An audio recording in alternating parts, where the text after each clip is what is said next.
ആദ്യം തന്നെ നമ്മൾ ഷെൽഫിൻ്റെ പണിയാണ് നോക്കണത്. അപ്പോൾ ഓരോ ഡ്രസ്സും നമ്മൾ വലിച്ചിട്ടിട്ടുണ്ട്.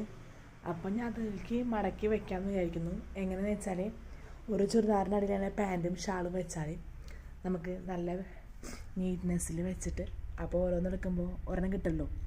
എല്ലാം വലിച്ചിടാതിരിക്കാനാണ് ഞാൻ ചെയ്യാമെന്ന് വിചാരിച്ചത്. അപ്പോൾ പണികൾ തുടങ്ങുകയാണ്.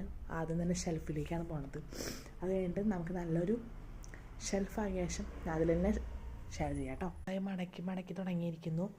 അപ്പോൾ അതൊക്കെ അടക്കി എടുത്താക്കാൻ പോവാണ്. അപ്പോൾ ഏകദേശം നമ്മുടെ റൂമിൻ്റെ ഒരു ഭാഗം സെറ്റായി.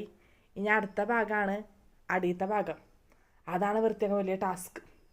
നമുക്ക് നോക്കാം. ഒരു ഭാഗം ഞാൻ ക്ലിയർ ആക്കി. രണ്ടാമത്തെ ഭാഗം കൂടി കുറച്ച് ഡ്രസ്സുകളും ബാക്കിയുണ്ട്. അതുകൂടെ വയ്ക്കാം. രണ്ടാമത്തെ ഭാഗം ഫിനിഷ്. അങ്ങനെ ഷെൽഫ് നമ്മുടെ ഏകദേശം പൂർത്തിയായി. ഇനി അടുത്ത് നമ്മുടെ മേശയാണ് വൃത്തിയാക്കാറുള്ളത് കേട്ടോ. ഇനി മേശയിലേക്ക് കിടക്കാം. സാനിറ്റൈസർ, അമ്മൂൻ്റെ ക്രീമൊക്കെയാണ്. ഇതൊക്കെ തൽക്കാലം നമുക്ക് ജനലിനടുത്ത് വെക്കാം. വൃത്തിയാക്കാനാണെങ്കിൽ വെക്കുന്നതാണ് കേട്ടോ.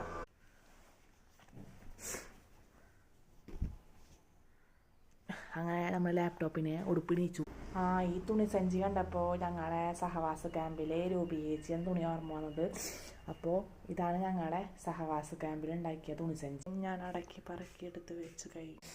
അപ്പോൾ ഇതാണ് എൻ്റെ ഭൂസ്വത്ത്. നമ്മളെ TTC വിദ്യാർത്ഥികൾക്ക് ഇത് ഭൂസ്വത്താണ്. കാരണം ചാർട്ടാണ്. അടുത്ത് പ്ലെയിൻ ചാർട്ട്, അതിനും കുറേ ഇതാണ്ട്. അങ്ങനെ ഞാൻ മേശയൊക്കെ വൃത്തിയാക്കി. കട്ടിൽ ഞാൻ ഏകദേശം കിടക്കവിരിയും തലോണൊക്കെ മാറ്റി. അപ്പോൾ ഷെൽഫൊക്കെ വൃത്തിയാക്കി. ഇനി നമ്മുടെ അമ്മ പറഞ്ഞ പോലെ ജനല തുടക്കലാണ് മൂന്നാം ഘട്ടം. കണ്ടില്ലേ ജനലിൻ്റെ അവസ്ഥ. ഇനി ഇതൊക്കെ മിനിക്കണം.